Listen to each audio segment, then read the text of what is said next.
गणपते नमः। ओम परमात्मा नमः। संक्षिप्त पद्म पुराण पाताल खंड। शेष जी का वात्सायन मुनि से रामेश रामेश्वमेध की कथा आरंभ करना। श्री रामचंद्र जी का लंका से अयोध्या के लिए विदा होना।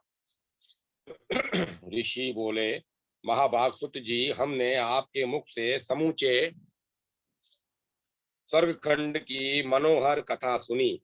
आयुष्मान, अब हम लोगों को श्री रामचंद्र जी का चरित्र सुनाइए। सुत जी ने कहा, महर्षि गण, एक समय मुनिवर वात्सायन ने पृथ्वी को धारण करने वाले नागराज भगवान अनंत से इस कथा के विषय में प्रश्न किया। श्री वात्सायन बोले, भगवान शेषनाग, मैंने आपके मुख से संसार की सृष्टि और प्रलय आदि के विषय की सब बातें सुनी है। भूगोल, खगोल, ग्रह, तारे और नक्षत्र आदि की गति का निर्णय, महतत्व आदि की सृष्टियों के तत्व का पृथक पृथक निरूपण और सूर्यवंशी राजाओं के अद्भुत चरित्र का भी मैंने श्रवण किया है। इसी प्रसंग में आपने भगवान श्री रामचंद्र जी की कथा का भी वर्णन किया है, जो अनेकों महापापों को दूर करने वाली है। परंतु उन भगवान श्री रामचंद्र जी के अश्वमेध यज्ञ की कथा संक्षेप से ही सुनने को मिली। अतः अब मैं उसे आपके द्वारा विस्तार से सुनना चाहता हूँ। यह वही कथा है जो कहने, सुनने और स्मरण करने से बड़े बड़े पातकों को भी नष्ट कर डालती है। इतना ही नहीं, वह मनोवांछित वस्तु को देने वाली तथा भूतों के चित्त को प्रसन्न करने वाली है। भगवान शेष ने कहा, ब्राह्मण, आप ब्राह्मण कुल में श्रेष्ठ एवं धन्यवाद के पात्र हैं, क्योंकि आपको ऐसी बुद्धि प्राप्त हुई है जो श्री रामचंद्र जी के युगल चरण बिंदों का मकरंद पान करने के लिए लोलुप हो रहती है। सभी ऋषि, महर्षि, साधु पुरुषों के समागम को श्रेष्ठ बतलाते हैं। इसका कारण यही है कि सत्संग होने पर श्री रघुनाथ जी की उस कथा के लिए अवसर मिलता है जो समस्त पापों का नाश करने वाली है। देवता और असुर प्रणाम करते समय अपने मुकुटों की मणियों से जिनके चरणों की आरती उतारते हैं, उन्हीं भगवान श्री रामचंद्र का स्मरण कराकर आपने मुझ पर बहुत बड़ा अनुग्रह किया है। जहाँ ब्रह्मा आदि देवता भी मोहित होकर कुछ नहीं जान पाते, उसी श्री रघुनाथ कथा रूपी महासागर की था लगाने के लिए मेरे जैसे मशक समान तुच्छ जीव की कितनी शक्ति है। तथापि मैं अपनी शक्ति के अनुसार आपसे श्री राम कथा का वर्णन करूंगा, क्योंकि अत्यंत विस्तृत आकाश में भी पक्षी अपनी गमन शक्ति के अनुसार उड़ते ही हैं। श्री रघुनाथ जी का चरित्र करोड़ों श्लोकों में वर्णित है। जिनकी जैसी बुद्धि होती है वे वैसा ही उसका वर्णन करते हैं। जैसे अग्नि के संपर्क से सोना शुद्ध हो जाता है, उसी प्रकार श्री रघुनाथ जी की उत्तम कीर्ति मेरे बुद्धि को भी निर्मल बना देती है। सुत जी कहते हैं, महर्षियों, मुनिवर वात्सायन से यूं कहकर भगवान शेष ने ध्यानस्थ हो अपनी आंखें बंद कर ली और ज्ञान दृष्टि के द्वारा उस लोकोत्तर कल्याणमयी कथा का अवलोकन किया। फिर तो अत्यंत हर्ष के कारण उनके शरीर में रोमांच हो आया और वे गदगद वाणी से युक्त होकर दशरथ नंदन श्री रघुनाथ जी की विशद कथा का वर्णन करने लगे। भगवान शेष बोले, वात्सायन जी, देवता और दानवों के को दुख देने वाले लंकापति रावण के मारे जाने पर इंद्र आदि संपूर्ण देवताओं को बड़ा सुख मिला। वे आनंद मग्न होकर दास की भांति भगवान के चरणों में पड़ गए और उनकी स्तुति करने लगे। तत्पश्चात श्री रामचंद्र जी धर्मात्मा विभीषण को लंका के राज्य पर स्थापित करके सीता के साथ पुष्पक विमान पर आरूढ़ हुए। उनके साथ लक्ष्मण, सुग्रीव और हनुमान आदि भी विमान पर जा बैठे। उस समय भगवान के विरह के भय से विभीषण के मन में भी साथ जाने की उत्कंठा हुई और उन्होंने अपने मंत्रियों के साथ श्री रघुनाथ जी का अनुसरण किया। इसके बाद लंका और अशोक वाटिका पर दृष्टि डालते हुए भगवान श्री राम तुरंत ही अयोध्यापुरी की ओर प्रस्थित हुए। साथ ही ब्रह्मा आदि देवता भी अपने अपने विमानों पर बैठकर यात्रा करने लगे। उस समय भगवान श्री राम कानों को सुख पहुंचाने वाली देवी देव दुंदुभियों की मधुर ध्वनि सुनते तथा मार्ग में सीता जी को अनेकों आश्रम से युक्त तीर्थों, मुनियों, मुनि पुत्रों तथा पतिव्रता मुनि पत्नियों का दर्शन कराते हुए चल रहे थे। परम बुद्धिमान श्री रघुनाथ जी ने पहले लक्ष्मण के साथ जिन जिन स्थानों पर निवास किया था वे सभी सीता जी को दिखाए। इस प्रकार उन्हें मार्ग के स्थानों का दर्शन कराते हुए श्री रामचंद्र जी ने अपनी पूरी अयोध्या को देखा। फिर उसके निकट नंदी ग्राम पर दृष्टिपात किया, जहां भाई के वियोग जनित अनेकों दुख में चिन्हों को धारण करके धर्म का पालन करते हुए राजा भरत निवास कर रहे थे। उन दिनों वे जमीन में गड्ढा खोद कर उसी में सोया करते थे। ब्रह्मचर्य के पालन पूर्वक मस्तक पर जटा और शरीर में वलकल वस्त्र धारण किए रहते थे। उनका शरीर अत्यंत दुर्बल हो गया था। वे निरंतर श्री रामचंद्र जी की चर्चा करते हुए दुख से आतुर रहते थे। अन्न के नाम पर तो वे जो भी नहीं ग्रहण करते थे तथा पानी भी बारंबार नहीं पीते थे। जब सूर्य उदय का जब सूर्य देव का उदय होता तब वे उन्हें प्रणाम करके कहते, जगत को नेत्र प्रदान करने वाले भगवान सूर्य, आप देवताओं के स्वामी, मेरे महान पाप को हर लीजिए। हाय, मुझसे बढ़कर पापी कौन होगा। मेरे ही कारण जगत पूज्य श्री रामचंद्र जी को वन में जाना पड़ा। सुकुमार शरीर वाली सीता से सेवित होकर वे इस वन में रहते हैं। अहो, जो सीता फूल की शैया पर पुष्पों की डंठल के स्पर्श से भी व्याकुल हो उठती थी और जो कभी सूर्य की धूप में घर से बाहर नहीं निकली, वे ही पतिव्रता जनक किशोरी आज मेरे कारण जंगल में भटक रही है। जिनके ऊपर कभी राजाओं की भी दृष्टि नहीं पड़ी, उन्हीं सीता को आज किरात लोग प्रत्यक्ष देखते हैं। जो यहाँ मीठे मीठे पकवानों को भोजन के लिए आग्रह करने पर भी नहीं खाना चाहती थी, वे जानकी आज जंगली फलों के लिए स्वयं याचना करती होंगी। इस प्रकार श्री राम के प्रति भक्ति रखने वाले महाराज भरत प्रतिदिन प्रातः काल सूर्य उपस्थान के पश्चात उपरुक्त बातें कहा करते थे।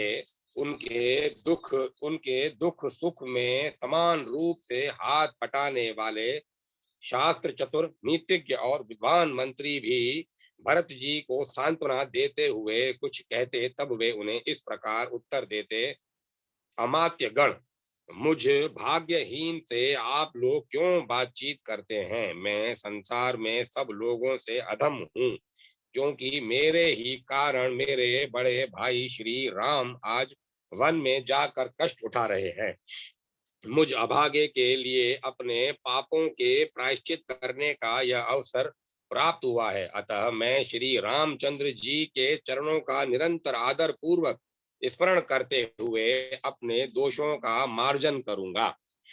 इस जगत में माता सुमित्रा भी धन्य है। वे ही अपने पति से प्रेम करने वाली तथा वीर पुत्र की जननी है। जिनके पुत्र लक्ष्मण सदा श्री रामचंद्र जी के चरणों की सेवा में हैं, उन जिनके पुत्र लक्ष्मण सदा श्री रामचंद्र जी के चरणों की सेवा में रहते हैं। इस प्रकार भ्रात वत्सल भरत जहां रहकर उच्च स्वर से विलाप किया करते थे, उस नंदी ग्राम को भगवान श्री राम ने देखा। भरत से मिलकर भगवान श्री राम का अयोध्या के निकट आगमन। शेष जी कहते हैं, मुने, नंदी ग्राम पर दृष्टि पड़ते ही श्री रघुनाथ जी का चित्त भरत को देखने की उत्कंठा से विहल हो गया। उन्हें धर्मात्माओं में अग्रगण्य भाई भरत की बारंबार याद आने लगी, तब वे महाबली वायुनंदन हनुमान जी से बोले, वीर तुम मेरे भाई के पास जाओ। उनका शरीर मेरे वियोग में क्षीण होकर छड़ी के समान दुबला पतला हो गया है और वे उसे किसी प्रकार हठ पूर्वक धारण किए हुए हैं। जो वलकल पहनते हैं, मस्तक पर जटा धारण करते हैं, जिनकी दृष्टि में पराई स्त्री माता और स्वर्ण मिट्टी के ढेले के समान है, तथा जो प्रजाजनों को अपने पुत्रों की भांति स्नेह दृष्टि से देखते हैं, वे मेरे धर्मज्ञ भ्राता भरत दुखी हैं। उनका शरीर मेरे वियोग जनित दुख रूप अग्नि की ज्वाला में दग्ध हो रहा है। अतः इस समय तुम तुरंत जाकर मेरे आगमन के संदेश रूपी जल की वर्षा से उन्हें शांत करो। उन्हें यह समाचार सुनाओ कि सीता, लक्ष्मण, सुग्रीव आदि कपीश्वरों तथा विभीषण सहित राक्षसों को साथ ले तुम्हारे भाई श्री राम पुष्पक विमान पर बैठकर सुखपूर्वक आ पहुंचे हैं। इससे मेरा आगमन जानकर मेरे छोटे भाई भरत शीघ्र ही प्रसन्न हो जाएंगे। परम बुद्धिमान श्री रघुवीर के ये वचन सुनकर हनुमान जी उनकी आज्ञा का पालन करते हुए भरत जी के निवास स्थान नंदीग्राम को गए। वहां पहुंचकर उन्होंने देखा भरत जी बूढ़े मंत्रियों के साथ बैठे हैं और अपने पूज्य भ्राता के वियोग में अत्यंत दुर्बल हो गए हैं।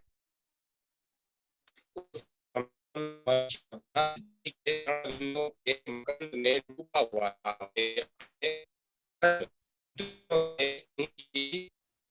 कथा वार्ता कह रहे थे।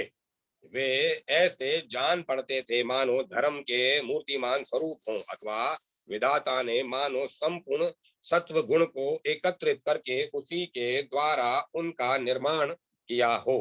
भरत जी को इस रूप में देखकर हनुमान जी ने उन्हें प्रणाम किया तथा भरत जी भी उन्हें देखते ही तुरंत हाथ जोड़कर खड़े हो गए और बोले, आइए आपका स्वागत है।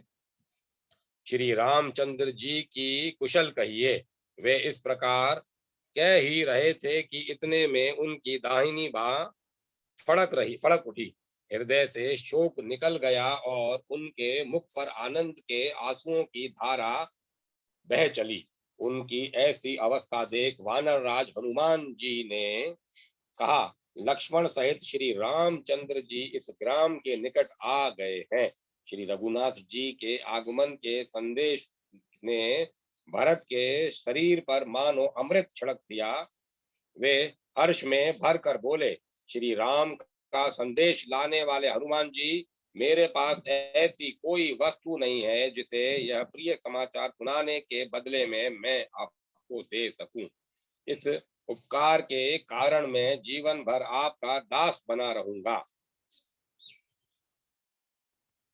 महर्षि वशिष्ठ तथा वृद्ध मंत्री भी अत्यंत हर्ष में भरकर अर्घ्य हाथ में लिए हनुमान जी के दिखाए हुए मार्ग से श्री रामचंद्र जी के पास चल दिए।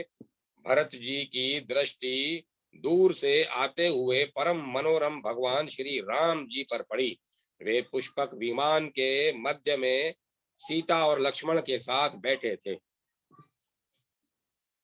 श्री रामचंद्र जी ने भी जटा, वलकल और कोपिन धारण किए हुए भरत जी को पैदल ही आते देखा।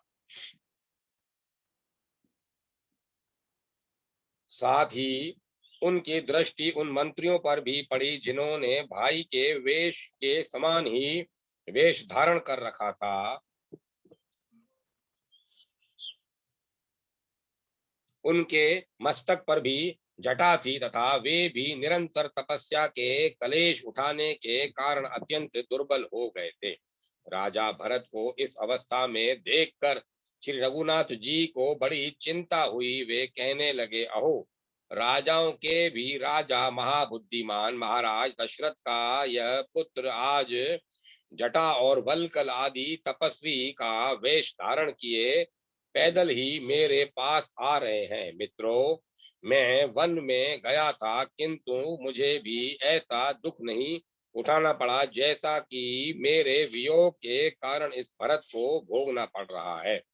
अहो, देखो तो सही, प्राणों से भी बढ़कर प्यारा और हितैषी मेरा भाई भरत मुझे निकट आया सुनकर हर्ष में भरे हुए वृद्ध मंत्रियों तथा महर्षि वशिष्ठ जी को साथ लेकर मुझसे मिलने के लिए आ रहा है।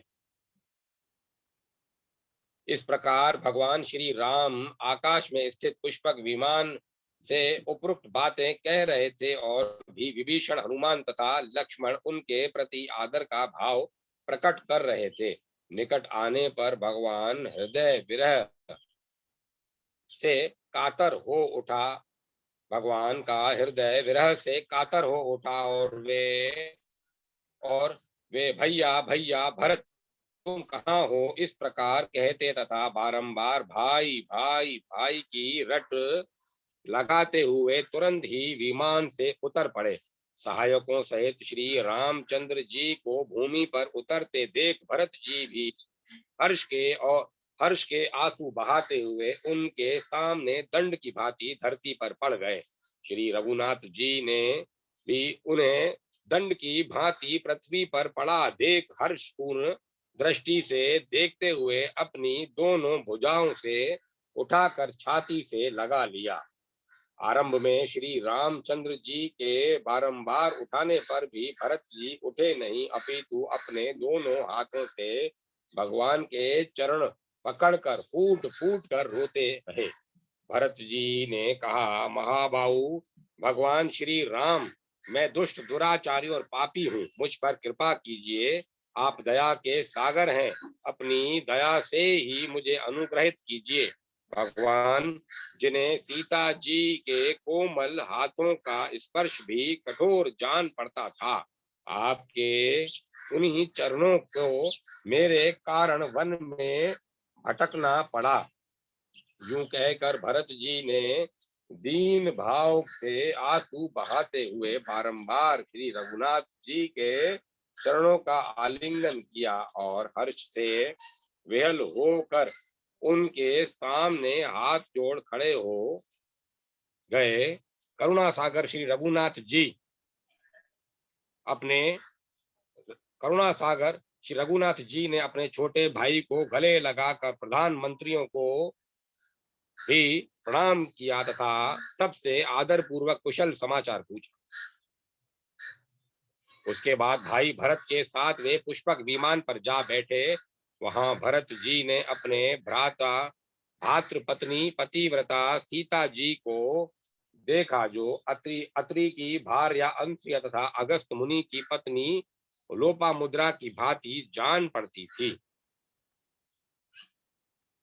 पतिव्रता जनक किशोरी का दर्शन करके भरत जी ने उन्हें सम्मान पूर्वक प्रणाम किया और कहा, माँ, मैं महामूर्ख हूँ, मेरे द्वारा जो अपराध हो गया है उसे क्षमा करना, क्योंकि आप जैसी पतिव्रताएं सबका भला करने वाली हो तो भला करने वाली ही होती है। परम सौभाग्यवती जनक किशोरी ने भी अपने देवर भरत जी की और आदर पूर्वक दृष्टि डालकर उन्हें आशीर्वाद दिया और उनका कुशल मंगल पूछा। उस श्रेष्ठ विमान पर आरूढ़ होकर सब के सब आकाश में आ गए। फिर एक ही क्षण में श्री रामचंद्र जी ने देखा कि पिता की राजधानी अयोध्या अब बिल्कुल अपने निकट है। श्री राम का नगर प्रवेश, माताओं से मिलना, राज्य ग्रहण करना तथा राम राज्य की सुव्यवस्था। शेष जी ने कहा, अपनी राजधानी को देखकर भगवान श्री रामचंद्र जी को बड़ी प्रसन्नता हुई। उधर भरत जी ने अपने मित्र एवं सचिव सुमुख को नागरिक उत्सव का प्रबंधन करने के लिए नगर के भीतर भेजा। भरत जी बोले, नगर के सब लोग शीघ्र ही श्री रघुनाथ जी के आगमन का उत्सव आरंभ करें। घर घर में सजावट की जाए, सबके सड़कें जाड़ बुहार कर साफ की जाएं और उन पर चंदन मिश्रित जल का छिड़काव करके उनके ऊपर फूल बिछा दिए जाएं। हर एक घर के आंगन में नाना प्रकार की ध्वजाएं फहराई जाएं, प्रकाश का प्रबंधन हो और सर्वतोभद्र आदि चित्र अंकित किए जाएं। श्री राम का आगमन सुनकर हर्ष से भरे हुए लोग मेरे कथनानुसार नगर की शोभा बढ़ाने वाली भांति भांति की रचना करें। शेष जी ने कहा, भरत जी के ये वचन सुनकर मंत्र वेत्ताओं मंत्र वेत्ताओं की में श्रेष्ठ सुमुख ने अयोध्यापुरी को अनेक प्रकार की सजावट तथा एवं तोरणों से सुशोभित करने के लिए उसके भीतर प्रवेश किया। नगर में जाकर उसने सब लोगों में श्री राम के आगमन महोत्सव की घोषणा करा दी। लोगों ने जब सुना कि श्री रघुनाथ जी अयोध्यापुरी के निकट आ गए हैं, तब उन्हें बड़ा हर्ष हुआ, क्योंकि वे पहले भगवान के विरह से दुखी हो अपने सुख भोग का परित्याग कर चुके थे। वैदिक ज्ञान से संपन्न पवित्र ब्राह्मण हाथों में कुश लिए धोती और चादर से सुसज्जित हो श्री रामचंद्र जी के पास गए। उन्होंने संग्राम भूमि में अनेकों वीरों पर विजय पाई थी। वे धनुष बाण धारण करने वाले श्रेष्ठ और सुरमा क्षत्रिय भी उनके समीप गए। धन धान्य से समृद्ध वैश्य भी सुंदर वस्त्र पहनकर महाराज श्री राम जी के निकट उपस्थित हुए। उस समय अनेक उनके साथ उनके हाथ सोने की मुद्राओं से सुशोभित हो रहे थे तथा वे शूद्र जो ब्राह्मणों के भक्त अपने जातीय आचार में दृढ़ता पूर्वक स्थित और धर्म कर्म का पालन करने वाले थे, अयोध्यापुरी के स्वामी श्री रामचंद्र जी के पास गए। व्यवसायी लोग आज अपने अपने कर्म में स्थित थे। वे सब भी भेंट में देने के लिए अपनी अपनी वस्तु लेकर भगवान श्री राम जी के समीप गए। इस प्रकार राजा भरत का संदेश पाकर आनंद की बाढ़ में डूबे हुए पूर्ववासी नाना प्रकार के कौतुकों में प्रवृत्त होकर अपने महाराज के निकट आए। तदंतर श्री रामचंद्र जी ने भी अपने अपने विमान पर बैठे हुए संपूर्ण देवताओं से घिरकर मनोहर रचना से सुशोभित अयोध्यापुरी में प्रवेश किया। आकाश मार्ग से विचरण करने वाले वानर भी उछलते कूदते हुए श्री रामचंद्र जी के पीछे पीछे उस उत्तम नगर में गए। उस समय उन सब की पृथक पृथक शोभा हो रही थी। कुछ दूर जाकर श्री रामचंद्र जी पुष्पक विमान से उतर गए और शीघ्र ही श्री सीता के साथ पालकी पर सवार हुए। उस समय वे अपने सहायक परिवार द्वारा चारों ओर से घिरे हुए थे। जोर जोर से बजाए जाते हुए वीणा, पणव और भेरी आदि बाजों के द्वारा उनकी शोभा हो रही थी। सुत मागध और वंदी जन उनकी स्तुति कर रहे थे। सब लोग कहते थे, रघुनंदन आपकी जय हो, सूर्य कुल भूषण श्री राम आपकी जय हो, देव दशरथ नंदन आपकी जय हो, जगत के स्वामी श्री रघुनाथ जी आपकी जय हो। रघुनंदन आपकी जय हो, सूर्य कुल भूषण श्री राम आपकी जय हो, देव दशरथ नंदन आपकी जय हो, जगत के स्वामी श्री रघुनाथ जी आपकी जय हो। इस प्रकार हर्ष में भरे पूर्ववासियों की कल्याणमयी बातें भगवान को सुनाई दे रही थी। उनके दर्शन से सब लोगों के शरीर में रोमांच हो आया था, जिससे वे बड़ी शोभा पा रहे थे। क्रमशः आगे बढ़कर भगवान की सवारी गली और चौराहों से सुशोभित नगर के प्रधान मार्ग पर जा पहुंची, जहां चंदन मिश्रित जल का छिड़काव हो रहा था और सुंदर फूल तथा पलव बिछे थे। उस समय नगर की कुछ स्त्रियां खिड़की के सामने की छज्जों छज्जों का सहारा लेकर भगवान की मनोहर छवि निहारती हुई आपस में कहने लगी। पूर्ववासिनी स्त्रियां बोली, सखियों, वनवासिनी भीलों की कन्याएं भी धन्य हो गईं, जिन्होंने अपने नील कमल के समान लोचनों द्वारा श्री रामचंद्र जी के मुखारविंद का मकरंद पान किया। अपने सौभाग्य से इन कन्याओं ने महान अभ्युदय प्राप्त किया है। अरि विरोचित तेज से युक्त श्री रघुनाथ जी के मुख की ओर तो देखो, जो कमल की सुषमा को लज्जित करने वाले सुंदर नेत्रों से सुशोभित हो रहा है, उसे देखकर धन्य हो जाएंगी। अहो, ब्रह्मा आदि देवता भी जिनका दर्शन नहीं कर पाते, वे ही आज हमारी आंखों के सामने हैं। अवश्य ही हम लोग अत्यंत बड़भाग्नी हैं। देखो, इनके मुख पर कैसी सुंदर मुस्कान है, मस्तक पर किरीट शोभा पा रहा है, ये लाल लाल होंठ बंदुक पुष्प के अरुण प्रभा को अपने शोभा से तिरस्कृत कर रहे हैं, तथा उनकी ऊंची नासिका मनोहर जान पड़ती है। इस प्रकार अधिक प्रेम के कारण उपरयुक्त बातें कहने वाली अवधपुरी की रमणियां भगवान के दर्शन कर प्रसन्न होने लगी। तदंतर जिनका प्रेम बहुत बड़ा हुआ था, उन पूर्ववासी मनुष्यों को अपने दृष्टिपात से संतुष्ट करके संपूर्ण जगत को मर्यादा का पाठ पढ़ने वाले श्री रघुनाथ जी के ने माता के भवन में जाने का विचार किया। वे राजाओं के राजा तथा अच्छी नीति का पालन करने वाले थे, अतः पालकी पर बैठे हुए ही सबसे पहले अपनी माता केकई के घर में गए। केकई लज्जा के भार से दबी हुई थी, अतः श्री रामचंद्र जी को सामने देखकर भी वह कुछ न बोली।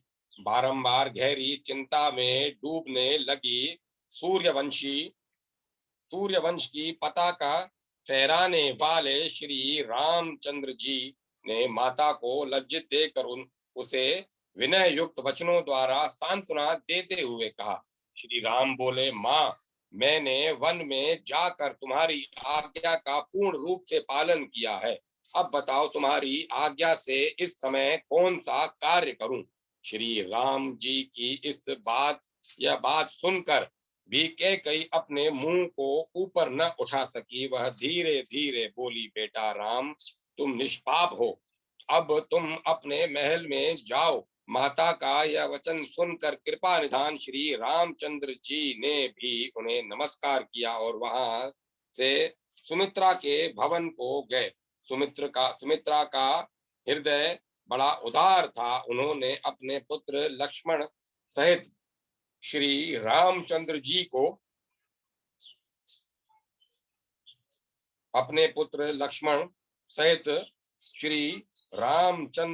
को उपस्थित देख आशीर्वाद देते हुए कहा, बेटा तुम चिरंजीवी हो।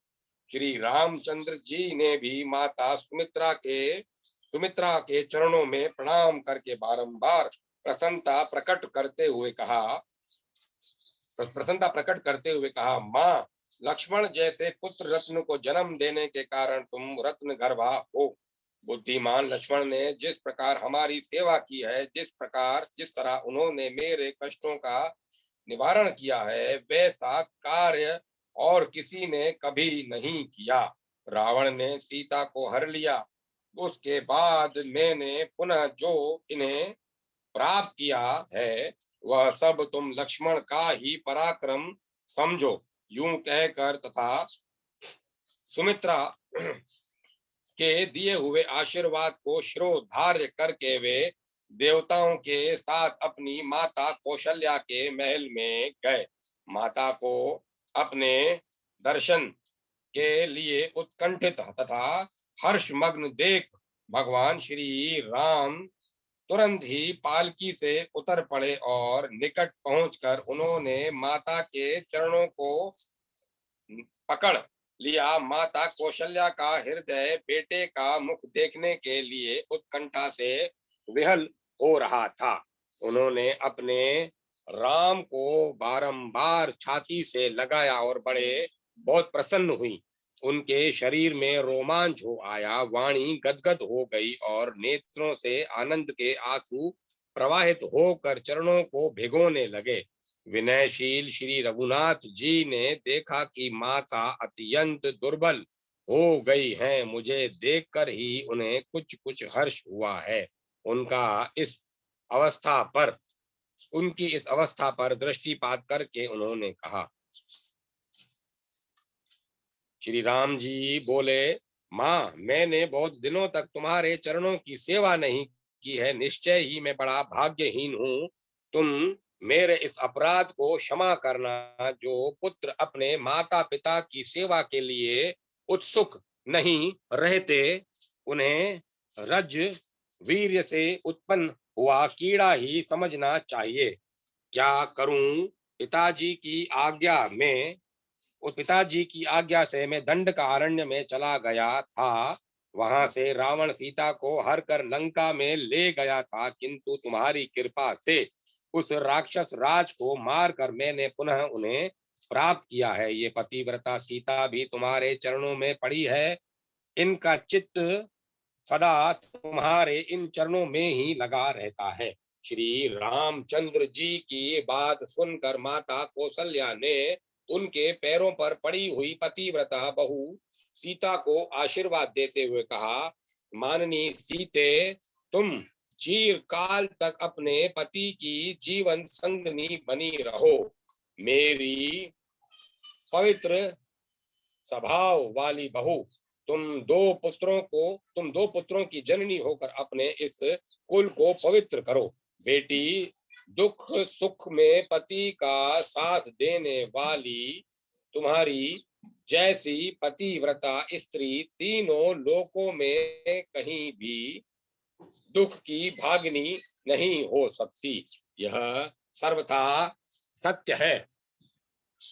विदेह कुमारी, तुमने महात्मा राम के चरण कमलों का अनुसरण करके अपने ही द्वारा अपने कुल को पवित्र कर दिया। सुंदर नेत्रों वाली श्री रघुनाथ पत्नी सीता से यूं कहकर माता कौशल्या चुप हो गईं। हर्ष के कारण पुनः उनका सर्वांग पुलकित हो गया। तदंतर श्री रामचंद्र जी ने भाई भरत के श्री रामचंद्र जी के भाई भरत ने उन्हें पिताजी का दिया हुआ अपना महान राज्य निवेदन कर दिया। इससे मंत्रियों को बड़ी प्रसन्नता हुई। उन्होंने मंत्र के जानने वाले ज्योतिषियों को बुलाकर राज्यभिषेक का मुहूर्त पूछा और उद्योग करके उनके बताए हुए उत्तम नक्षत्र से युक्त अच्छे दिन को शुभ मुहूर्त में बड़े हर्ष के साथ राजा श्री रामचंद्र जी का अभिषेक कराया। सुंदर व्याघ्र चर्म के ऊपर सातों दीपों से युक्त पृथ्वी का नक्शा बनाकर राजाधिराज महाराज श्री राम उस पर विराजमान हुए। उसी दिन से साधु पुरुषों ने हृदय में आनंद छा गया। सभी स्त्रियां पति के प्रति भक्ति रखती हुई पतिव्रत धर्म के पालन में संलग्न हो गई। संसार के मनुष्य कभी मन से भी पाप आचरण नहीं करते थे। देवता, दैत्य, नाग, यक्ष, असुर तथा बड़े बड़े सर्प, ये सभी न्याय मार्ग पर स्थित होकर श्री रामचंद्र जी की आज्ञा को शिरोधार्य करने लगे। सभी परोपकार में लगे रहते थे। सबको अपने धर्म के अनुष्ठान में ही सुख और संतोष की प्राप्ति होती थी। विद्या से ही सबका विनोद होता था। दिन रात शुभ कर्मों पर ही सबकी दृष्टि रहती थी। श्री राम के राज्य में चारों ओर की तो कहीं चर्चा ही नहीं थी। जोरों से चलने वाली हवा भी राह चलते हुए पथिकों के सूक्ष्म से सूक्ष्म वस्त्र को भी नहीं उड़ाती थी। श्री रामचंद्र जी के राज में चोरों की तो कहीं चर्चा ही नहीं थी। जोर से चलने वाली हवा भी राह चलते हुए पथिकों के सूक्ष्म से सूक्ष्म वस्त्र को भी नहीं उड़ाती थी। कृपा निधान श्री रामचंद्र जी का स्वभाव बड़ा दयालु था। वे याचकों के लिए कुबेर थे। देवताओं द्वारा श्री राम जी स्तुति देवताओं द्वारा श्री राम की स्तुति, श्री राम का उन्हें वरदान देना तथा राम राज्य का वर्णन। शेष जी कहते हैं, मुने, जब श्री रामचंद्र जी का राज्य अभिषेक हो गया तो राक्षस राज रावण के वध से प्रसन्नचित हुए देवताओं ने प्रणाम करके उनका इस प्रकार सत्वन किया। देवता बोले, देवताओं की पीड़ा दूर करने वाले दशरथ नंदन श्री राम, आपकी जय हो। आपके द्वारा जो राक्षस राज का विनाश हुआ है, उस अद्भुत कथा का समस्त कविजन उत्कंठा पूर्वक वर्णन करेंगे।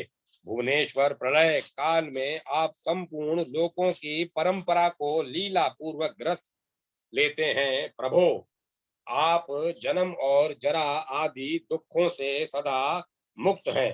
प्रबल शक्ति संपन्न परमात्मन, आपकी जय हो। आप हमारा उद्धार कीजिए, उद्धार कीजिए। धार्मिक पुरुषों के कुल रूपी समुद्र में प्रकट होने वाले अजर अमर और अच्युत परमेश्वर, आपकी जय हो।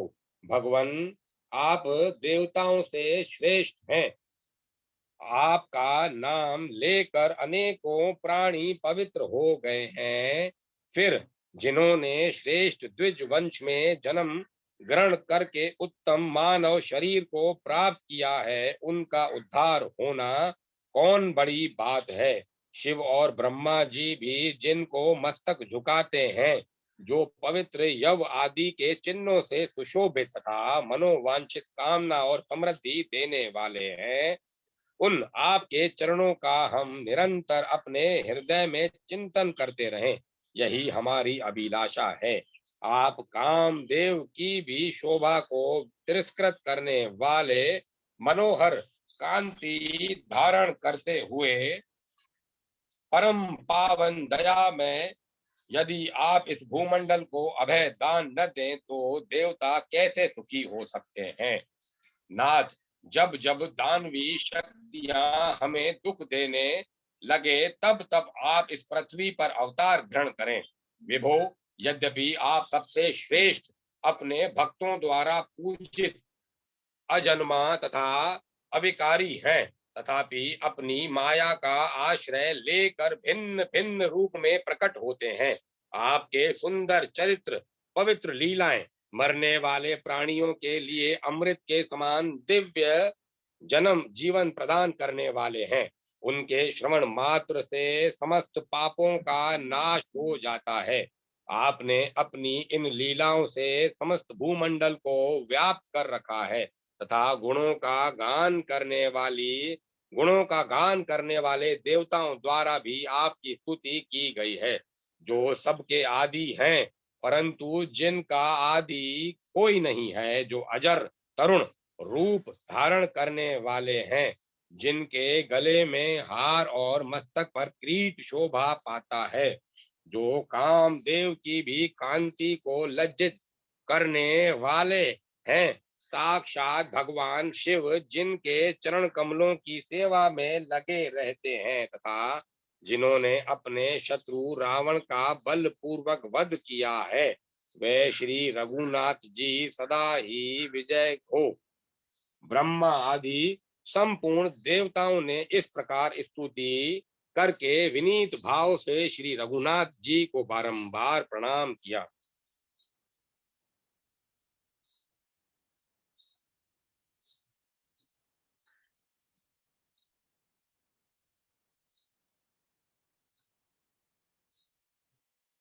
महायशस्वी श्री रामचंद्र जी देवताओं की इस स्तुति से बहुत संतुष्ट हुए और उन्हें मस्तक झुकाकर चरणों में पड़े देख बोले। श्री राम जी ने कहा, देवताओं, तुम लोग मुझसे कोई ऐसा वर मांगो जो तुम्हें अत्यंत दुर्लभ हो तथा जिसे अब तक किसी देवता, दानव, यक्ष और राक्षस ने भी नहीं प्राप्त किया हो। देवता बोले, स्वामिन, आपने हम लोगों के इस शत्रु दशानंद का जो वध किया है, उसी से हमें सब उत्तम वरदान प्राप्त हो गया। अब हम यही चाहते हैं कि जब जब कोई असुर हम लोगों को कलेश पहुंचावे, तब तब आप इसी तरह हमारे उस शत्रु का नाश किया करें। वीरवर भगवान श्री रामचंद्र जी ने बहुत अच्छा कहकर भगवान वीरवर भगवान श्री रामचंद्र जी ने बहुत अच्छा कहकर देवताओं की प्रार्थना स्वीकार की और फिर इस प्रकार कहा। श्री राम बोले, देवताओं, तुम सब लोग आदर पूर्वक मेरा वचन सुनो। तुम लोगों ने मेरे गुणों को ग्रथित करके जो यह अद्भुत स्तोत्र बनाया है, इनका जो मनुष्य प्रातः काल तथा रात्रि में एक बार प्रतिदिन पाठ करेगा, उसको कभी अपने शत्रुओं से पराजित होने का भयंकर कष्ट नहीं भोगना पड़ेगा। उसके घर में दरिद्रता का प्रवेश नहीं होगा तथा उसे रोग नहीं सताएंगे। इतना ही नहीं, उसके इसके पाठ से मनुष्य के उल्लासपूर्ण हृदय में मेरे युगल चरणों की गाढ़ भक्ति का उदय होगा। यह कहकर नरदेव शिरोमणि श्री रघुनाथ जी चुप हो गए तथा संपूर्ण देवता अत्यंत प्रसन्न हो गए अपने अपने लोकों को चले गए। इधर लोकनाथ श्री रामचंद्र जी ने अपने विद्वान भाइयों का पिता की भांति पालन करते हुए प्रजा को अपने पुत्र के समान मानकर सबका लालन पालन करने लगे। अपने शासन काल में जगत के मनुष्यों की कभी उनके शासन काल में जगत के मनुष्यों की कभी अकाल मृत्यु नहीं होती थी। किसी के घर में रोग आदि का प्रकोप नहीं होता था। न कभी इति कई प्रकार की होती है। अवृष्टि, सूखा पड़ना, अतिवृष्टि, अधिक वर्षा के कारण बाढ़ आना, खेतों में चूहों का लगना, टिड्डियों का उपद्रव, सुग्गों से हानि और राजाओं से वेर इत्यादि। कभी न कभी इति दिखाई देती और न शत्रु से ही कोई भय होता। वृक्षों में सदा फल लगे रहते और पृथ्वी पर अधिक मात्रा में अनाज की उपज होती थी। स्त्रियों का जीवन पुत्र पौत्र आदि परिवार से सनात रहता था। उन्हें निरंतर अपने प्रियतम का संयोग जनित सुख मिलते रहने के कारण विरह का कलेश नहीं भोगना पड़ता था। सब लोग सदा श्री रघुनाथ जी के चरण कमलों की कथा सुनने के लिए उत्सुक रहते थे। उनकी वाणी कभी पराई निंदा में नहीं प्रवृत्त होती थी। उनके मन में भी कभी पाप का संकल्प नहीं होता था। सीतापति श्री राम के मुख की ओर निहारते समय लोगों की आंखें स्थिर हो जाती। वे एक टक नेत्रों से उन्हें देखते रह जाते थे। सबका हृदय निरंतर करुणा से भरा रहता था। सदा इष्ट यज्ञ याज्ञादि और आपूर्त, कुएं खोदने खुदवाने, बगीचे लगवाने आदि ये के अनुष्ठान करने वाले लोगों के द्वारा उस राज्य की जड़ और मजबूत होती थी। समूचे राष्ट्र में सदा हरी भरी खेती लहराती रहती थी, जहां सुगमता पूर्वक यात्रा की जा सके। ऐसे क्षेत्रों से वह देश भरा हुआ था। उस राज्य का देश सुंदर और प्रजा उत्तम थी। सब लोग स्वस्थ रहते थे। गौवें अधिक थी और घास पता का अच्छा सुविधा सुविधा था। स्थान स्थान पर देव मंदिरों की श्रेणियां राम राज्य की शोभा बढ़ाती थी। उस राज्य में सभी गांव भरे पूरे और धन धान्य संपत्ति से सुशोभित थे। वाटिकाओं में सुंदर सुंदर फूल शोभा पाते थे और वृक्षों में स्वादिष्ट फल लगते थे। कमलों से भरे हुए तालाब वहां की भूमि का सौंदर्य बढ़ा रहे थे। राम राज्य में केवल नदी ही सदम्बा उत्तम जल वाली थी। वहां की जनता कभी कहीं भी सदम्बा, दंभ या पाखंड से युक्त नहीं दिखाई देती थी। ब्राह्मण, क्षत्रिय आदि वर्णों के कुल समुदाय ही कुलीन उत्तम कुल में उत्पन्न थे। उनके धन नहीं कुलीन थे, अर्थात उनके धन का कुत्सित मार्ग में लग उनके धन का कुत्सित मार्ग में लय उपयोग नहीं होता था। उस राज्य की स्त्रियों में ही विभर्म हाव भाव या विलास था। विद्वानों में कहीं विश्राम, भ्रांति या भूल का नाम भी नहीं था।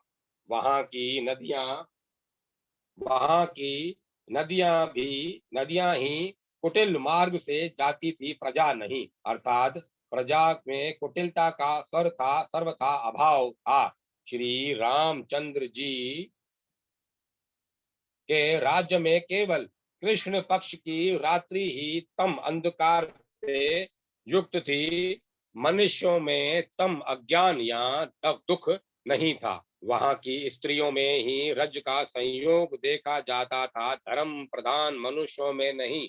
अर्थात मनुष्यों में धर्म की अधिकता होने के कारण सत्व गुण का ही उद्रेक होता था, रजोगुण का नहीं। धन से वहां के मनुष्य ही अनंध थे, मदांध होने से बचे थे। धन से वहां के मनुष्य ही अनंत थे, मदांध होने से बचे थे। उनका भोजन अनंत अन्न रहित नहीं था। उस राज्य में केवल रथ ही अनय लोह रहित था। उस राज्य में केवल रथ ही अनय लोह रहित था। राज कर्मचारियों में अनय अन्य का भाव नहीं था, फेर भाव नहीं था। फर से फावड़े, चंवार तथा छत्रों में ही दंडा देखा जाता था। अन्यत्र कहीं भी क्रोध या बंधन जनित दंड देखने में नहीं आता था। जलों में ही जड़ता या जलत्व की बात सुनी जाती थी, मनुष्यों में नहीं। स्त्री के मध्य भाग कटी में ही दुर्बलता, पतलापन था, अन्यत्र नहीं। वहां औषधियों में ही कुष्ठ कूट या कुठ नामक दवा का योग देखा जाता था। मनुष्यों में कुष्ठ कोण का नाम भी नहीं था। रत्नों में ही वेद छिद्र होता था। मूर्तियों के हाथों में ही शूल त्रिशूल रहता था। प्रजा के शरीर में वेद या शूल का रोग नहीं था। रसानुभूति के समय सात्विक भाव के कारण ही शरीर में कंप होता था। भय के कारण कहीं किसी को कंपकपी होती हो, ऐसी बात नहीं देखी जाती थी। राम राज्य में केवल हाथी ही मत वाले होते थे, मनुष्यों में कोई मत वाला नहीं होता। तरंगे जलाशयों में ही उठती थी, किसी के मन में नहीं, क्योंकि सबका मन स्थिर था। दान मद का त्याग केवल हाथियों में ही दृष्टि गोचर होता था, राजाओं में नहीं। कांटे ही तीखे होते थे, मनुष्यों का स्वभाव नहीं। केवल बाणों का ही गुणों से वियोग होता था। धनुष की डोर को गुण कहते हैं, छूटते समय बाण का उससे वियोग होता है। मनुष्यों का नहीं। तृण तृण बंधोक्ति,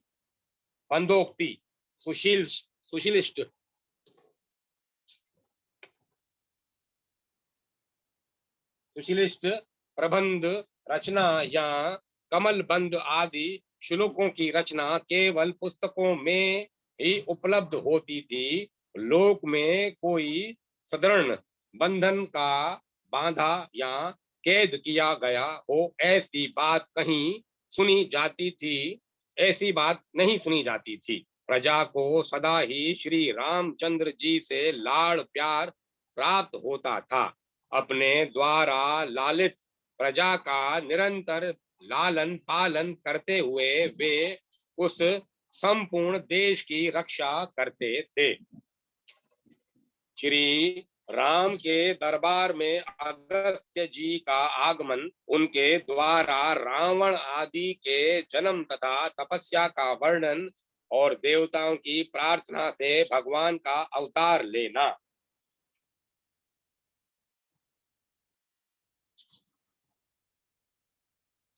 शेष जी कहते हैं, एक बार एक नीच के मुख से श्री सीता जी के अपमान की बात सुनकर धोबी के आक्षेपपूर्ण वचन से प्रभावित होकर श्री रघुनाथ जी ने अपनी पत्नी का परित्याग कर दिया।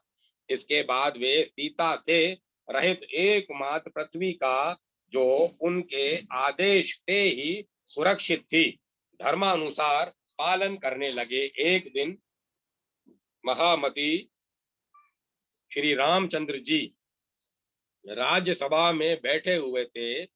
इसी समय मुनियों में श्रेष्ठ अगस्त्य ऋषि, जो बहुत बड़े महात्मा थे, वहां पधारे। समुद्र को सोख लेने वाले उन अद्भुत महर्षि को आया देख महाराज श्री रामचंद्र जी अर्घ्य लिए संपूर्ण सभासदों तथा गुरु वशिष्ठ के साथ उठकर खड़े हो गए। फिर स्वागत सत्कार के द्वारा उन्हें सम्मानित करके भगवान ने उनकी कुशल पूछी, और जब वे सुखपूर्वक आसन पर बैठकर विश्राम कर चुके तो श्री रघुनंदन ने उनसे वार्तालाप आरंभ किया। श्री राम ने कहा, महाभाग कुंभज, आपका स्वागत है। तपोनिधे, निश्चय ही आज आपके दर्शन से हम सब लोग कुटुंब सहित पवित्र हो गए। इस भूमंडल पर कहीं कोई भी ऐसा प्राणी नहीं है जो आपकी तपस्या में विघ्न डाल सके। आपकी सधर्मिणी लोपामुद्रा भी बड़ी सौभाग्यशालिनी है, जिनके पातिव्रत्य धर्म के प्रभाव से सब कुछ शुभ ही होता है। मुनीश्वर, आप धर्म के साक्षात विग्रह और करुणा के सागर हैं। लोभ तो आपको छू भी नहीं गया है। बताइए, मैं आपका कौन सा कार्य करूं? महामुने, यद्यपि आपकी तपस्या के प्रभाव से ही यद्यपि आपकी तपस्या के प्रभाव से ही सब कुछ सिद्ध हो जाता है, आपके संकल्प मात्र से ही बहुत कुछ हो सकता है। तथापि मुझ पर कृपा करके ही मेरे लिए कोई सेवा बतलाइए। शेष जी कहते हैं, मुने, राजाओं के भी राजा परम बुद्धिमान जगत गुरु श्री रामचंद्र जी के ऐसा कहने पर महर्षि अगस्त्य जी अत्यंत विनय युक्त वाणी से बोले।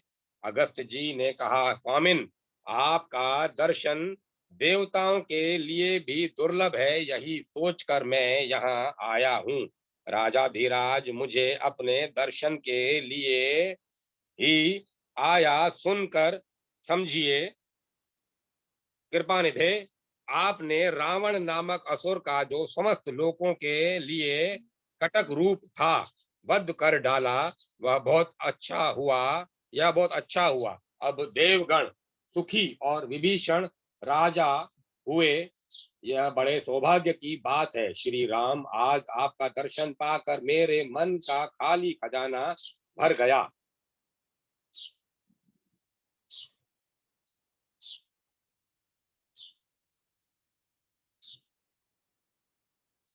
मेरे सारे पाप नष्ट हो गए। यूं कहकर महर्षि कुबंज चुप हो गए।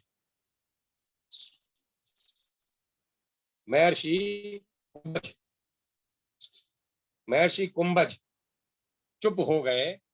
भगवान के दर्शन जनित आहर्द से उनका चित्त विहल हो रहा था। उस समय श्री रघुनाथ जी ने उन ज्ञान विशारद मुनि से पुनः इस प्रकार प्रश्न किया, मुने, मैं आपसे कुछ बातें पूछ रहा हूँ, आप उन्हें विस्तार पूर्वक बतलावें।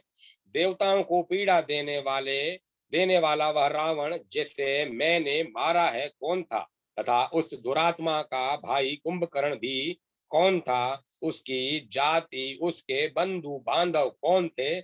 सर्वज्ञ आप इन सब बातों को विस्तार के साथ जानते हैं, अतः मुझे सब बताइए। भगवान की ये बात सुनकर तपोनिधि कुंभज ऋषि ने उन इन सब का उत्तर देना आरंभ किया। राजन, संपूर्ण जगत की सृष्टि करने वाले जो ब्रह्मा जी हैं, उनके पुत्र महर्षि पुलस्त हुए। पुलस्त जी से मुनिवर विश्वा का जन्म हुआ, जो वेद विद्या में अत्यंत प्रवीण थे। उनकी दो पत्नियां थी जो बड़ी पतिव्रता और सदाचारिणी थी। उनमें से एक का नाम मंदाकिनी था और दूसरी कैकसी नाम से प्रसिद्ध थी। पहली स्त्री मंदाकिनी के गर्भ से कुबेर का जन्म हुआ, जो लोकपाल के पद को प्राप्त हुए। उन्होंने भगवान शंकर के प्रसाद से लंकापुरी को अपना निवास स्थान बनाया था।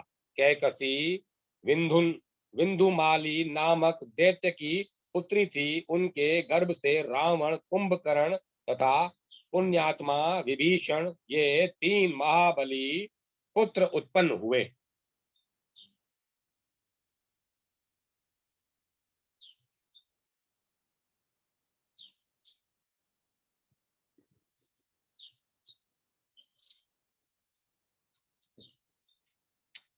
महामते, इनमें रावण और कुंभकर्ण की बुद्धि अधर्म से में निपुण हुई, क्योंकि वे दोनों गर्भ से जिस गर्भ से उत्पन्न हुए थे, उसकी स्थापना संध्या काल में हुई थी। एक समय की बात है, कुबेर परम शोभायमान पुष्पक विमान पर आरूढ़ हो माता पिता का दर्शन करने के लिए उनके आश्रम में गए। वहां जाकर वे अधिक काल तक माता पिता के चरणों में पड़े रहे।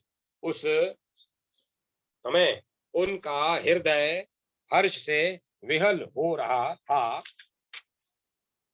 और संपूर्ण शरीर में रोमांच हो आया था। वे बोले, माता और पिताजी, आज का दिन मेरे लिए बहुत ही सुंदर तथा महान सौभाग्यजनक फल को दे प्रकट करने वाला है, क्योंकि इस समय मुझे आपके इन युगल चरणों का दर्शन मिला है, जो अत्यंत पुण्य प्रदान करने वाला है। इस प्रकार स्तुति युक्त पदों से माता पिता का सत्वन करके कुबेर पुनः अपने भवन को लौट गए। रावण बड़ा बुद्धिमान था। उसने कुबेर को देखकर अपनी माता से पूछा, माँ, ये कौन है जो मेरे पिताजी के चरणों की सेवा करके फिर लौट गए हैं। उनका विमान तो वायु के समान वेगवान है। उन्हें किस तपस्या से ऐसा विमान प्राप्त हुआ है।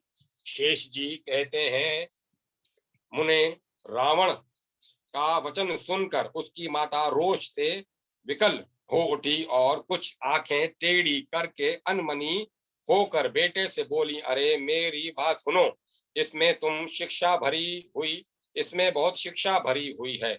जिनके विषय में तू पूछ रहा है, वे मेरी सोत की कोख के रत्न कुबेर यहाँ उपस्थित हुए थे, जिन्होंने अपनी माता के विमल अंश विमल अंश को अपने जन्म विमल अंश को अपने जन्म से और भी उज्जवल बना दिया है। परंतु तू तो मेरे गर्भ का कीड़ा है, केवल अपना पेट भरने में ही लगा हुआ है। कुबेर ने तपस्या से भगवान शंकर को संतुष्ट करके लंका का निवास, मन के समान वेगशाली विमान तथा राज्य और संपत्तियां प्राप्त की हैं। संसार में वही माता धन्य, सौभाग्यवती तथा महान अभ्युदय से सुशोभित होने वाली है, जिसके पुत्र ने अपने गुणों से महापुरुषों का पद प्राप्त कर लिया हो। रावण दुरात्माओं में सबसे श्रेष्ठ था। उसने अपनी माता के क्रोध पूर्ण वचन सुनकर तपस्या करने का निश्चय किया और उससे कहा। रावण बोला, माँ, कीड़े की सी हस्ती रखने वाला यह कुबेर क्या चीज है। इसकी थोड़ी सी तपस्या किस गिनती में है। लंका की क्या बिसात है, तथा बहुत थोड़े सेवकों वाला उसका राज्य भी किस काम का है। यदि मैं अन्न, जल, निद्रा और क्रीड़ा का सर्वदा परित्याग करके ब्रह्मा जी को संतुष्ट करने वाली दुष्कर तपस्या के द्वारा संपूर्ण लोकों को अपने वश में न कर लूं, तो मुझे पुत्रलोक के विनाश का पाप लगे।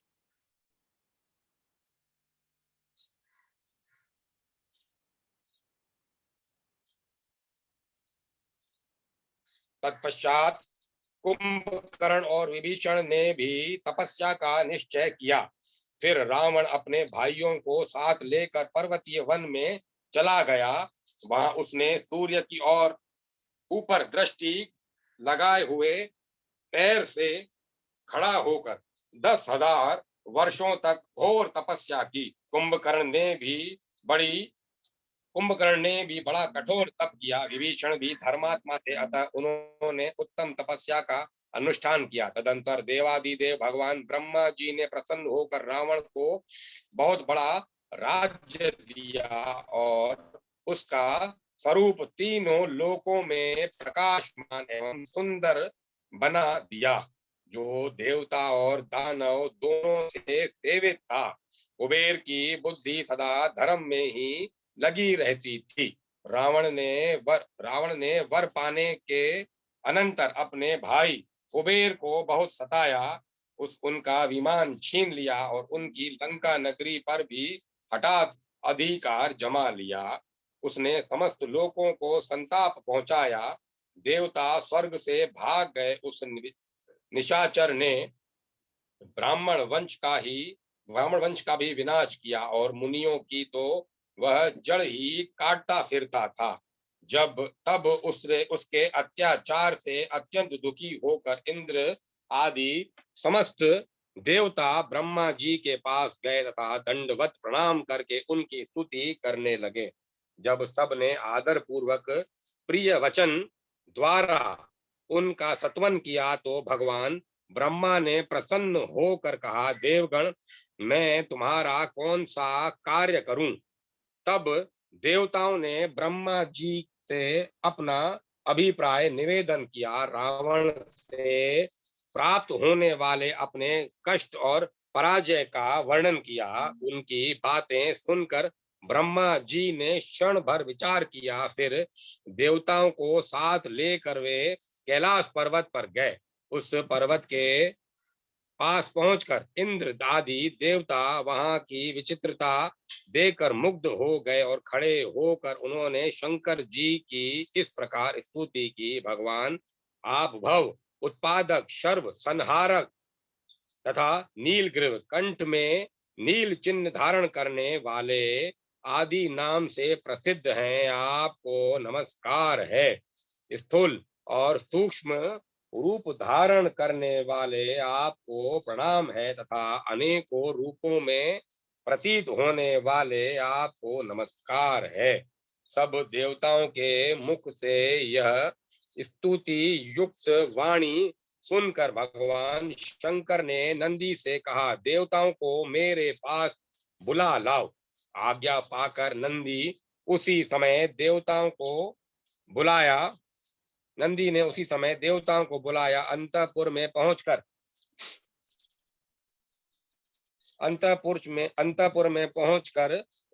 उन्होंने आश्चर्यचकित दृष्टि से भगवान शंकर का दर्शन किया। देवताओं के साथ प्रणाम करके ब्रह्मा जी शिव जी के सामने खड़े हो गए और उन देवेश्वर से बोले, शरणागत वत्सल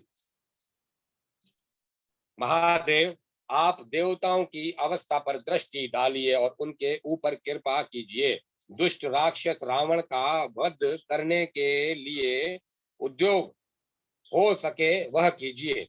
ब्रह्मा जी के दैन्य और शोक से युक्त वचन सुनकर शंकर जी भी देवताओं के साथ भगवान श्री विष्णु के स्थान पर आए। वहां देवता, नाग, किन्नर और मुनि सब ने मिलकर भगवान की स्तुति की। देवताओं के स्वामी माधव आए हो, भक्त जनों का दूर करने वाले परमेश्वर आपकी जय हो। महादेव हम पर कृपा कीजिए और अपने इन सेवकों पर दृष्टि डालिए। रुद्र आदि संपूर्ण देवताओं ने जब इस प्रकार उच्च स्वर से सत्वन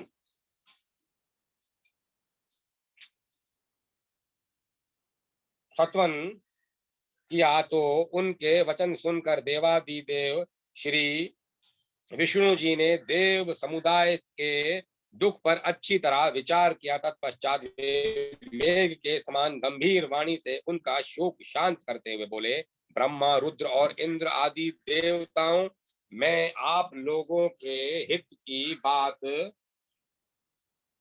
बता रहा हूँ, सुनिए। रावण के द्वारा जो आपको भय प्राप्त हुआ है उसे मैं जानता हूँ। अब अवतार धारण करके मैं उस भय का नाश करूंगा। भूमंडल में एक अयोध्या नाम की पुरी है जो बड़े बड़े दान और यज्ञ आदि शुभ कर्मों का अनुष्ठान करने वाले सूर्यवंशी राजाओं द्वारा सुरक्षित है। वह अपनी रजतमयी भूमि से सुशोभित हो रही है। उस पुरी में दशरथ नाम से प्रसिद्ध एक राजा है जो इस समय 10 दिशाओं को जीत कर पृथ्वी के राज्य का पालन कर रहे हैं। तथापि वे राज्य लक्ष्मी से संपन्न और शक्तिशाली हैं। तथापि अभी तक उन्हें कोई संतान नहीं है। महान बलशाली राजा दशरथ पुत्र प्राप्ति की इच्छा से वंदनीय ऋषि श्रृंग मुनि को प्रार्थना पूर्वक बुलवाएंगे और उनके आचार्यत्व के में विधि पूर्वक पुत्रेष्टि यज्ञ का अनुष्ठान करेंगे। तदंतर मैं आप लोगों के हित के लिए राजा की 3 रानियों के गर्भ से 4 स्वरूपों में प्रकट होऊंगा। राजा भी पूर्व जन्म में तपस्या करके मुझसे इस बात के लिए प्रार्थना कर चुके हैं। मेरे चारों स्वरूप क्रमशः राम, भरत, लक्ष्मण और शत्रुघ्न के नाम से प्रसिद्ध होंगे। उस समय मैं रावण का बल, वाहन और जड़ मूल सहित संहार कर डालूंगा। आप लोग भी अपने अपने वंश से भालू और वानर के रूप में प्रकट होकर पृथ्वी पर सर्वत्र विचरते रहिए। इस प्रकार आकाशवाणी करके भगवान मौन हो गए।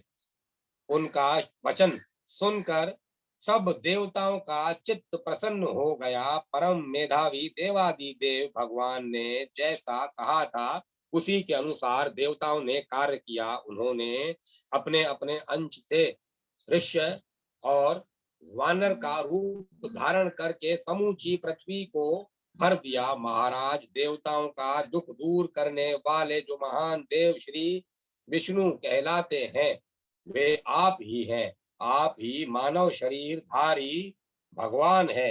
महामते, ये भरत, लक्ष्मण और शत्रुघ्न आप ही के अंश हैं। आपने देवताओं को पीड़ा देने वाले दशानंद का वध किया है। उस दैत्य की ब्रह्म राक्षस जाति थी, उसी का आपके द्वारा वध हुआ है। नरश्रेष्ठ, आप जगत के उत्पत्ति स्थान और संपूर्ण विश्व के आत्मा हैं। आपके राजा होने से देवता, असुर और मनुष्यों सहित समस्त संसार को सुख प्राप्त करने हुआ हुआ है सुख प्राप्त हुआ है। मनुष्यों सहित समस्त संसार को सुख प्राप्त हुआ है। पाप के स्पर्श से रहित श्री रघुनाथ जी, आपने जो कुछ पूछा है वह सब मैंने बतला दिया। अगस्त्य का अश्वमेघ यज्ञ की सलाह देकर अश्व की परीक्षा करना और यज्ञ के लिए आए हुए ऋषियों द्वारा धर्म की चर्चा। श्री राम जी बोले, विप्र प्रवर, इक्ष्वाकु वंश में उत्पन्न हुए किसी पुरुष के मुख से कभी ब्राह्मणों ने कटु वचन नहीं सुना था, किंतु मैंने उनकी हत्या कर डाली। वर्ण और आश्रम के भेद से भिन्न भिन्न धर्मों के मूल हैं। वेद और वेदों के मूल हैं ब्राह्मण। ब्राह्मण वंश ही वेदों की संपूर्ण शाखाओं को धारण करने वाला एकमात्र वृक्ष है। ऐसे ब्राह्मण कुल का मेरे द्वारा संहार हुआ है। ऐसी अवस्था में मैं क्या करूं जिससे मेरा कल्याण हो? अगस्त जी ने कहा, राजन, आप अंतर्यामी आत्मा और प्रकृति से परे साक्षात परमेश्वर हैं। आप ही इस जगत के कर्ता, पालक और संहारक हैं। साक्षात गुणातीत परमात्मा होते हुए भी आपने स्वेच्छा से सगुण स्वरूप धारण किया है। शराबी, ब्रह्म हत्यारा, सोना चुराने वाला तथा महापापी, गुरु स्त्रीगामी, ये सभी आपके नाम का उच्चारण करने मात्र से तत्काल पवित्र हो जाते हैं। महामते, ये जनक किशोरी भगवती सीता महाविद्या हैं, जिनके स्मरण मात्र से मनुष्य मुक्त होकर सद्गति प्राप्त कर लेंगे। लोगों पर अनुग्रह करने वाले महावीर श्री राम जो राजा अश्वमेघ का अनुष्ठान करता है, वह सब पापों के पार हो जाता है। राजा मनु, सगर, मरुत और नहुष नंदन याति, ये आपके सभी पूर्वज यज्ञ करके परम पद को प्राप्त हुए हैं। महाराज, आप सर्वथा समर्थ हैं, अतः आप भी यज्ञ करिए। परम सौभाग्यशाली श्री रघुनाथ जी ने महर्षि अगस्त जी की बात सुनकर यज्ञ करने का ही विचार किया और उनकी विधि पूछी। श्री राम बोले, महर्षि, अश्वमेघ यज्ञ में कैसा अश्व होना चाहिए? उसके पूजन की विधि क्या है? किस प्रकार उसका अनुष्ठान किया जा सकता है तथा उसके लिए किन किन शत्रुओं को जीतने की आवश्यकता है? अगस्त जी ने कहा, रघुनंदन, जिसका रंग गंगा जल के समान उज्जवल तथा शरीर सुंदर हो, जिसका कान श्याम, मुंह लाल और पूंछ पीले पीले रंग की हो तथा जो देखने में भी बहुत अच्छा जान पड़े, वह उत्तम लक्षणों से लक्षित अश्व ही अश्वमेघ में ग्राह बतलाया गया है। वैशाख मास की पूर्णिमा को अश्व की विधिवत पूजा करके वह एक ऐसा पत्र लिखे जिसमें अपने नाम और बल का उल्लेख हो।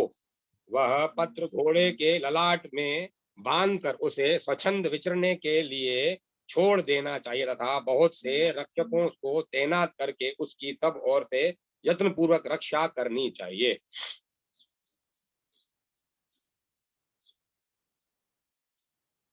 यज्ञ का घोड़ा जहां जहां जाए, उन सब स्थानों पर रक्षकों को भी जाना चाहिए। जो कोई राजा अपने बल या पराक्रम के घमंड में आकर उस घोड़े को जबरदस्ती बांध ले, उसे लड़ भिड़ कर उस अश्व को बलपूर्वक छीन लाना रक्षकों का कर्तव्य है। जब तक अश्व लौट कर न आ जाए, तब तक यज्ञकर्ता को उत्तम विधि और एवं नियमों का पालन करते हुए राजधानी में ही रहना चाहिए।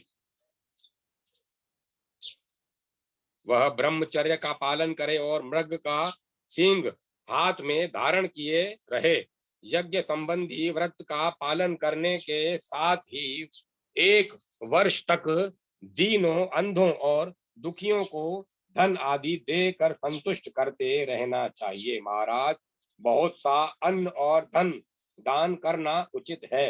याचक जिस जिस वस्तु के लिए याचना करे, बुद्धिमान दाता को उसे वही वही वस्तु देनी चाहिए।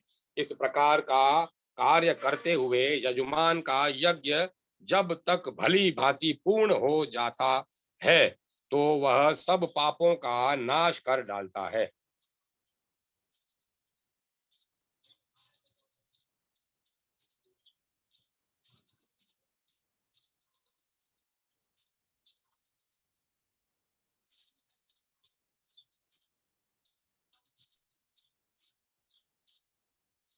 तो वह सब पापों का नाश कर डालता है। शत्रुओं का नाश करने वाले रघुनाथ जी, आप यह सब कुछ करने, सब नियमों को पालने तथा अश्व का विधिवत पूजन करने में समर्थ हैं। अतः इस यज्ञ के द्वारा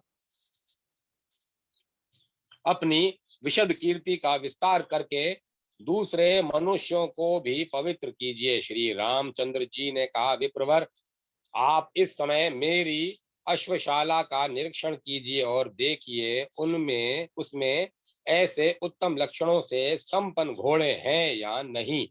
भगवान की बात सुनकर दयालु महर्षि उठकर खड़े हो गए और यज्ञ के योग्य उत्तम घोड़ों को देखने के लिए चल दिए। श्री रामचंद्र जी के साथ यज्ञशाला में जाकर उन्होंने देखा, वहां चित्र विचित्र शरीर वाले अनेकों प्रकार के अश्व थे, जो मन के समान वेगवान और अत्यंत बलवान प्रतीत होते थे। उसमें ऊपर बताए हुए रंग के एक दो नहीं सैकड़ों घोड़े थे, जिनकी पूंछ पीली और मुख लाल थे। साथ ही वे सभी तरह के शुभ लक्षणों से संपन्न दिखाई देते थे। उन्हें देखकर अगस्त्य बोले, रघुनंदन, आपके यहाँ अश्वमेध की योग्य बहुत से सुंदर घोड़े हैं, अतः आप विस्तार के साथ उस यज्ञ का अनुष्ठान कीजिए।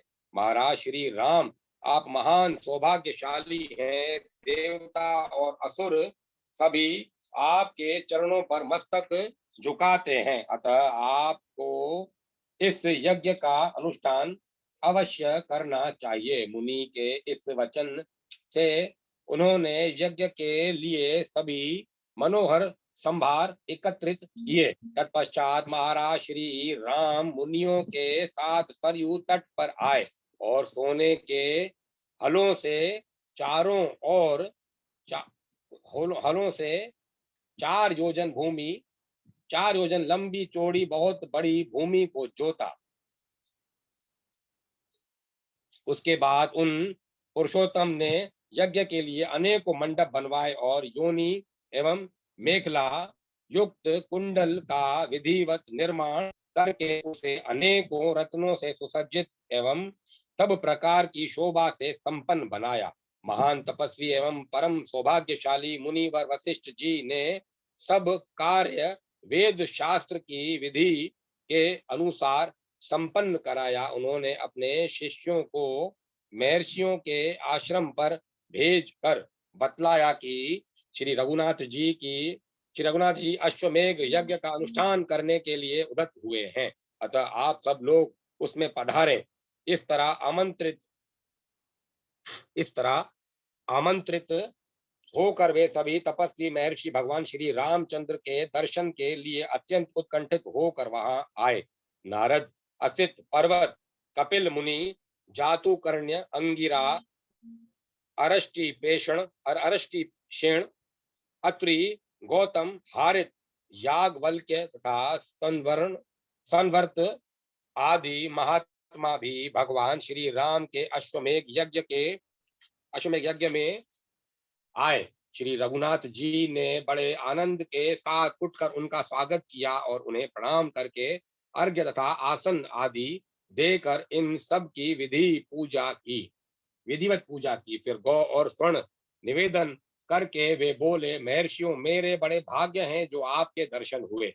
शेष जी कहते हैं, ब्राह्मण, इस प्रकार जब वहां बड़े बड़े ऋषियों का समुदाय एकत्रित हुआ तो उनमें कर्ण वर्ण और आश्रम के अनुकूल धर्म विषयक चर्चा होने लगी।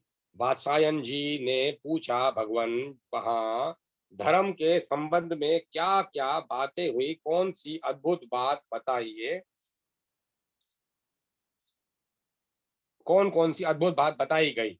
उन महात्माओं ने सब लोगों पर दया करके किस विषय का वर्णन किया। शेष जी ने कहा, मुने महापुरुषों में श्रेष्ठ दशरथ नंदन भगवान श्री राम ने सब मुनियों को एकत्रित देखकर उनसे समस्त वर्णों और आश्रमों के धर्म पूछे। श्री रघुनाथ जी के पूछने पर उन महर्षियों ने जिन जिन महान गुणकारी धर्मों का वर्णन किया, उन सब को मैं विधि पूर्वक बतलाऊंगा, आप ध्यान देकर सुने।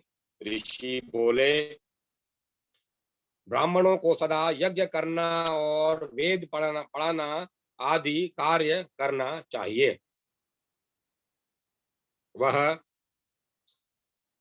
ब्रह्मचार्य आश्रम के आश्रम में वेदों का अध्ययन पूर्ण करके इच्छा हो तो विरक्त हो जाएं, और यदि ऐसी इच्छा न हो तो गृहस्थ आश्रम में प्रवेश करें। नीच पुरुषों की सेवा से जीविका चलाना ब्राह्मण के लिए तथा त्याज्य है। वह आपत्ति में पड़ने पर भी कभी सेवा वृत्ति से जीवन निर्वाह न करे। संतान प्राप्ति की इच्छा से ऋषि ऋतु काल में अपनी पत्नी के साथ समागम करना उचित माना गया है। दिन में स्त्री के साथ संपर्क करना पुरुषों की आयु को नष्ट करने वाला है। श्राद्ध का दिन और सभी पर्व स्त्री समागम के लिए निषिद्ध हैं, अतः बुद्धिमान पुरुषों को इनका त्याग करना चाहिए। जो मोहवश उक्त समय में भी स्त्री के साथ संपर्क करता है वह उत्तम धर्म से भ्रष्ट हो जाता है। जो पुरुष केवल ऋतु काल में स्त्री के साथ समागम करता है तथा अपनी पत्नी से अनुराग रखता है, पराई स्त्री की और कुदृष्टि नहीं डालता, उस उत्तम गृहस्थ को इस जगत में सदा ब्रह्मचारी ही समझना चाहिए। रजस्वला होने पर स्त्री के रजस्वला होने से लेकर 16 रात्रियां ऋतु काल कहलाती हैं। इनमें पहली 4 रातें निंदित हैं, अतः उसमें स्त्री का स्पर्श नहीं करना चाहिए। शेष 12 रातों में जो सम संख्या वाली अर्थात छठी और 8वीं आदि रातें हैं, उनमें स्त्री समागम करने से पुत्र की उत्पत्ति होती है तथा विषम संख्या वाली अर्थात 5वीं 7वीं और आदि रात्रि कन्या की उत्पत्ति कराने वाली है। जिस समय चंद्रमा अपने लिए दूषित हो उस दिन को छोड़कर तथा मघा और मूल नक्षत्र का भी परित्याग करके विशेषतः पुलिंग नाम वाले श्रवण आदि नक्षत्रों के शुद्ध भाव से पत्नी के साथ समागम करें। इससे चारों पुरुषार्थों के साधक शुद्ध एवं सदाचारी पुत्र का जन्म होता है। थोड़ी सी भी कीमत लेकर कन्या को बेचने वाला पुरुष पापी माना गया है। ब्राह्मण के लिए व्यापार, राजा की सेवा, वेदाध्ययन का त्याग, निंदित विवाह और नित्य कर्म का लोप, ये दोष कुल को नीचे गिराने वाले हैं। वे गृहस्थ आश्रम में रहने वाले पुरुष को अन्न, जल, दूध, मूल अथवा फल आदि के द्वारा अतिथि का सत्कार करना चाहिए। आया हुआ अतिथि सत्कार न पाकर जिसके घर से निराश आया हुआ अतिथि सत्कार न पाकर जिसके घर से निराश लौट जाता है, वह गृहस्थ जीवन भर के कमाए हुए पुण्य से क्षण भर में वंचित हो जाता है। गृहस्थ को उचित है कि वह बलि, वैश्य, देव कर्म के द्वारा देवताओं, पितरों तथा मनुष्यों को उनका भाग देकर शेष अन्न का भोजन करे। वहीं उसके लिए अमृत है जो केवल अपना पेट भरने वाला है। जो अपने ही लिए भोजन बनाता और रखता खाता है वह पाप का ही भोजन करता है। तेल में षष्ठी और अष्टमी को तथा मास में सदा ही पाप का निवास है। चतुर्दशी को शोर कर्म तथा अमावस्या को स्त्री समागम का त्याग करना चाहिए। रजस्वला अवस्था में स्त्री के संपर्क से दूर रहें, पत्नी के साथ भोजन न करें, एक वस्त्र पहनकर तथा चटाई के आसन पर बैठकर भोजन करना निषिद्ध है। अपने में तेज की इच्छा रखने वाले श्रेष्ठ पुरुष को भोजन करती हुई स्त्री की ओर नहीं देखना चाहिए।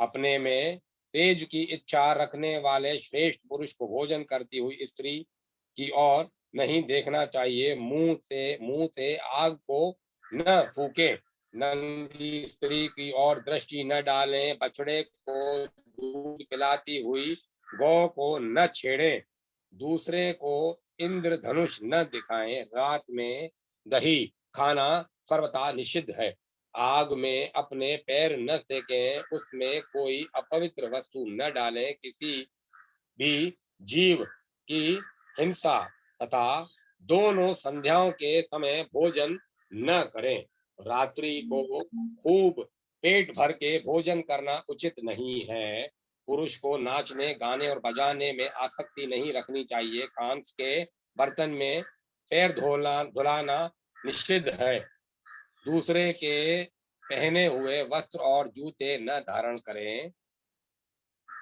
फटे अथवा दूसरे के जूठे किए हुए बर्तन में भोजन न करें, फूटे अथवा दूसरे के जूठे किए हुए भोजन बर्तन में भोजन न करें, भीगे पैर न सोएं, हाथ और मुंह में जूते जूठे रहते हुए कभी न जाएं, सोते सोते न खाएं, उच्चिष्ट अवस्था में मस्तक का स्पर्श न करें, दूसरों के गुप्त भेद न खोलें, इस प्रकार गृहस्थ धर्म का समय पूरा करके वानप्रस्थ आश्रम में प्रवेश करके उस समय इच्छा हो तो वैराग्य पूर्वक स्त्री के साथ रहें अथवा स्त्री को साथ न रखकर उसे पुत्रों के अधीन सौंप दें, वानप्रस्थ धर्म का पूर्ण पालन करने के पश्चात व्रत हो जाएं, संन्यास ले लें, वात्स्यायन जी उस समय महर्षियों ने उपरोक्त प्रकार से अनेकों धर्मों का वर्णन किया तथा संपूर्ण जगत के महान हितैषी भगवान श्री रामचंद्र जी ने उन सबको ध्यान पूर्वक सुना। अब मैं कथा वहीं विराम देता हूँ। कल यज्ञ संबंधी अश्व का घोड़ा जाना और श्री राम का उसकी